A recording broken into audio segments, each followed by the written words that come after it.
Live from Chicago, this is News 3 Now's special coverage of the Democratic National Convention.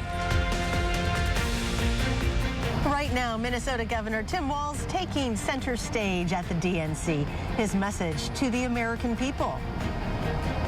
Plus, with a woman at the top of the Democratic ticket, the race for the White House has dramatically changed what that means for all women in politics. It's all ahead on News 3 Now at 10.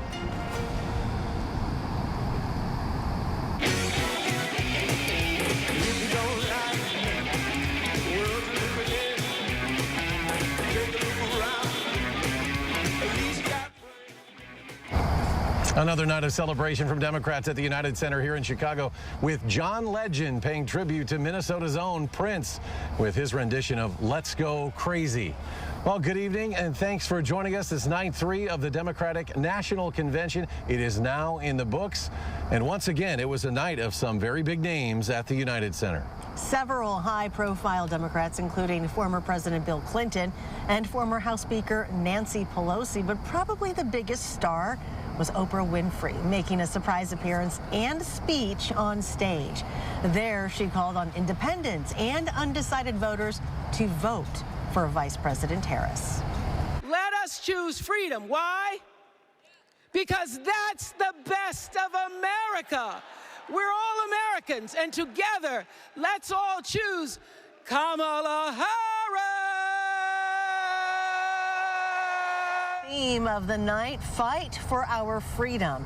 It's the same name used for the tour of college campuses Harris made when she was campaigning for Joe Biden in 2023. And while Kamala Harris was back at the United Center tonight, all eyes were on her running mate. Of course, that would be Minnesota Governor Tim Walz, and he gave the final address of the night, making his introduction on the national stage. Governor Walz also formally accepted the vice presidential nomination tonight. And while Vice President Harris and Governor Walz didn't really have much of a previous relationship, aides said she was excited about the way that Tim Walz carries himself and decided he was the one for the job. It was the first major decision that she made after moving to the top of the ticket, and it gave voters a glimpse at how she's going to run this campaign. During his speech, Governor Walz talked about their plans for working families and called on the crowd to help get her elected. From her first day as a prosecutor, as a district attorney, as an attorney general, as a United States senator, and then our vice president, she's fought on the side of the American people. She's taken on the predators and fraudsters. She's taken down the transnational gangs, and she stood up to powerful corporate interests. She has never hesitated to reach across that aisle if it meant improving your lives. And she's always done it with energy, with passion, and with joy. Now, for many Americans, this was the first time they got to see and hear from the Minnesota governor. The Harris campaign hopes Walz's folksy appeal can shore up votes in the key battleground states of Michigan, Pennsylvania, and, of course, Wisconsin. For more on who Walz is, let's head out to Brady Mallory at the United Center. Brady? Well, we saw this at the Republican National Convention when VP candidate J.D. Vance leaned heavily into his personality. Now, did Tim Walz do the same here at the DNC? Oh, you betcha. So whereas Vance talked a lot about his hillbilly elegy memoir, Walz wants voters to think of him as that small-town football coach who probably says, oh, I'm going to sneak right past you in a crowded grocery store. We'll find out if that ends up working. But, you know, for his speech and his career, Americans are just learning a lot about the Minnesota governor. Walz was sworn in as Minnesota's governor in 2019, and those who know him well say the former military veteran, teacher, high school football coach is a valuable political asset. Now, during his time in office, Democrats in the state have increased protections for transgender rights and legalized marijuana, installed gun safety laws, and codified abortion rights, all issues that will be important for the campaign. And here's what he had to say during his speech. Because in Minnesota, we respect our neighbors and the personal choices they make. And even if we wouldn't make those same choices for ourselves, we've got a golden rule. Mind your own damn business.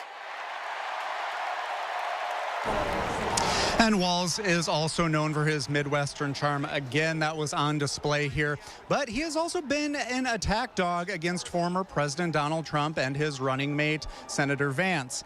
He was one of the first to use that word weird, which went viral to describe former President Trump and Mr. Vance.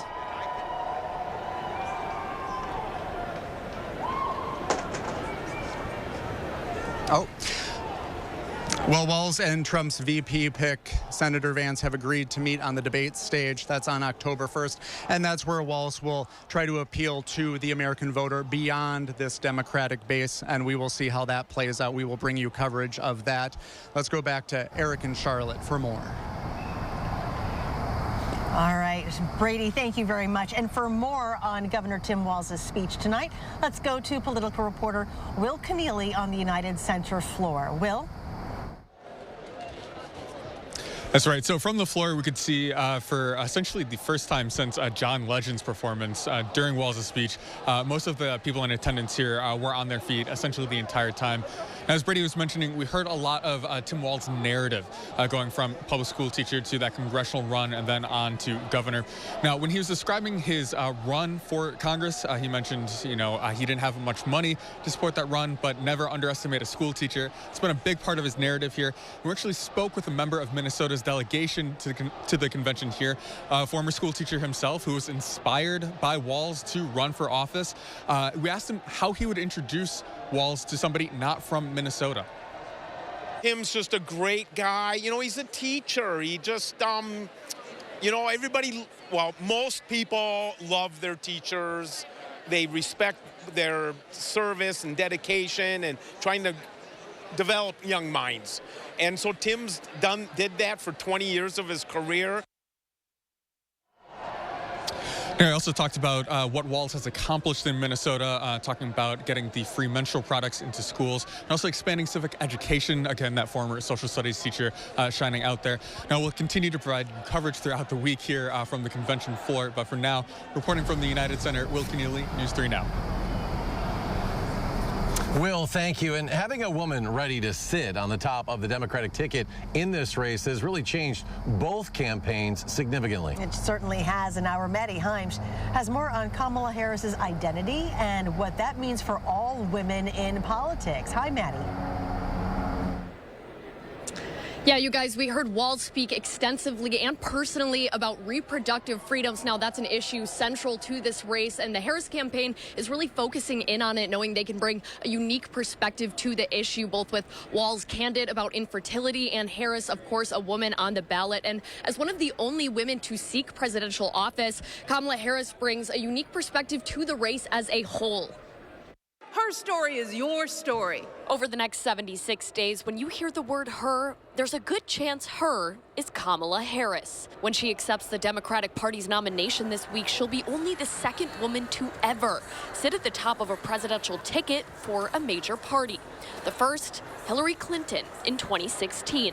I see the freedom to look our children in the eye and say, in America, you can go as far as your hard work and talent will take you, and mean it. Clinton spoke at the DNC this week about just that, being a woman on the national stage. She says Harris is breaking barriers. On the other side of that glass ceiling is Kamala Harris, raising her hand and taking the oath of office as our 47th president. Arvina Martin is the executive director of Emerge Wisconsin, an organization focused on getting women into elected office. When we have more women, when we have more Black women and South Asian women, when we have more Native women, we're able to take on big issues and make policy that can really help as many people as possible. Martin is also a member of Madison's Common Council. She says the energy from Harris's campaign is trickling down. We've got a woman on the ballot, and it's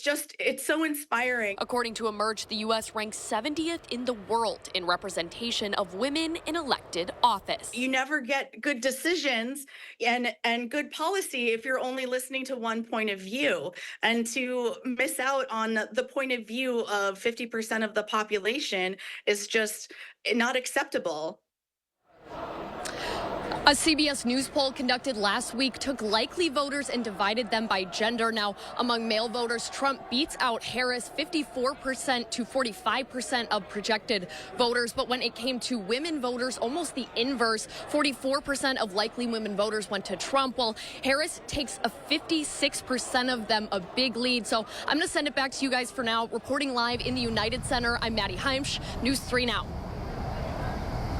Maddie, thank you. Now to the Republican Party, where former President Trump is campaigning in North Carolina. And today he held his first outdoor rally since the assassination attempt against him. Now, as a precaution, the Secret Service added a clear bulletproof barrier in front of the former president. Donald Trump has been campaigning across the country this week with rallies in key states. And today he responded to criticisms from the Obamas in their speech last night. Did you see Barack Hussein Obama last night? Take little shots. He was taking shots at your president. And so was Michelle. You know, they always say, sure, please stick to policy, don't get personal. And yet they're getting personal all night long, these people. North Carolina, a key swing state that Donald Trump won in 2016 and also 2020, but several polls currently show a very tight race in the Tar Heel state. Well, meanwhile, Robert F. Kennedy Jr.'s campaign says he will be addressing the nation on Friday. This comes as the independent presidential candidate is reportedly considering whether to drop out of the race and endorse former President Trump. Kennedy's running mate, Nicole Shanahan, says the campaign is considering whether to join forces with Trump to prevent a Harris victory. Trump is holding a rally of his own in Arizona Friday evening. On Tuesday, he expressed openness to Kennedy playing a role in a future administration if he drops out and offers his endorsement. Well, we're going to step away from the convention for just a little bit for some local news. Well, let's head back to our Madison studios where News 3 Now's Jalen Banks is standing by. Jalen?